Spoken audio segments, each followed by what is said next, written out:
1885 সালে প্রতিষ্ঠিত মাদারীপুর পৌরসভার আজও গড়ে ওঠেনি কোনো ডাম্পিং স্টেশন। ফলে মাদারীপুর শরীয়তপুর মহাসড়কের পাশেই ফেলা হচ্ছে শহরের সব ময়লা আবর্জনা।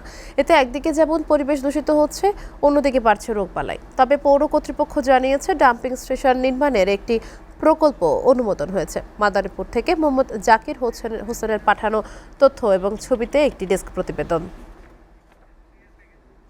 মাদারীপুর শহরের বাসাবাড়ির যত বর্জ্য তার সবই ভ্যানে করে এনে ফেলা হচ্ছে সদর উপজেলার মহিষের চর এলাকায়। তাও আবার কোনো নির্দিষ্ট ভাগাড়ে নয়, সরাসরি মাদারীপুর শরীয়তপুর মহাসড়কের পাশে। অথচ এই গুরুত্বপূর্ণ সড়ক দিয়ে প্রতিদিন যাতায়াত করে হাজার হাজার যানবাহন। বাধ্য হয়ে নাক মুখ চেপে চলাচল করতে হচ্ছে যাত্রী ও পথচারী। এখান থেকে জোরে চালাও, গাড়ি জোরে চালাইতে বলে, কিন্তু জোরে চালালে তো আমার তো সমস্যা, কারণ আমি জোরে চালাইলাম, আরেক দিক থেকে গাড়ি একটা এসে আমার মাইরা দিলে তো সমস্যা।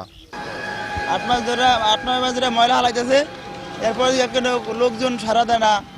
আপনার এই ময়লার জন্য কোনো কেউ ডাক কেউ দিতেছে না। সমস্যা দুর্গন্ধ, বিশ্রী গন্ধ, পয়সা যায় তো বিশ্রী গন্ধ। এই যে গতকাল বৃষ্টি হয়েছে, এখন কালটা কোন যাইব না হিন্দা।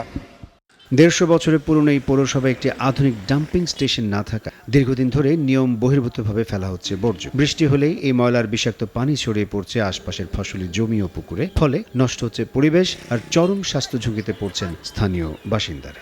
মানুষজন অসুস্থ হয়ে যাইতেছে ময়লা ফেলানোর কারণে। এই জায়গাটা চলাচল করতে পারে না ঠিক মতো। সমস্যা এখানে স্যার, এই নাকে আপনার নাক ধরা যাইতে হয়, মানুষ নিয়ে আসতে পারে, মানুষ অসুস্থ হয়ে যায়, চুলকানি হয়ে, এদিকে বিভিন্ন ধরনের রোগ ছড়ায় এগুলা থেকে। আমরা ঘরে থাকতে পারতাছি না, যে দুর্গন্ধে আশপাশ দিয়ে অনেক দুর্গন্ধে বিসিক আমাদের বাসাতে এই পাশে। দীর্ঘদিনের এই ভোগান্তি থেকে শিগগিরই পৌরবাসীকে মুক্তি দেওয়ার আশ্বাস দিয়েছেন পৌর প্রশাসক। তিনি জানিয়েছেন, আধুনিক বর্জ্য ব্যবস্থাপনার জন্য একটি প্রকল্প এরই মধ্যে অনুমোদন পেয়েছে। বরাদ্দ পেলেই শুরু হবে কাজ।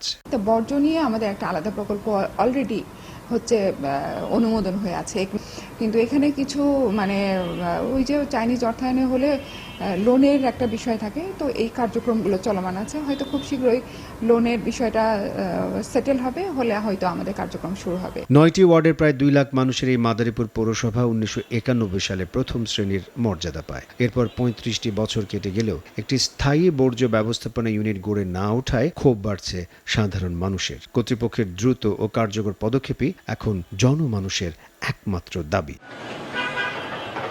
এসিটিভি নিউজ ডেস্ক।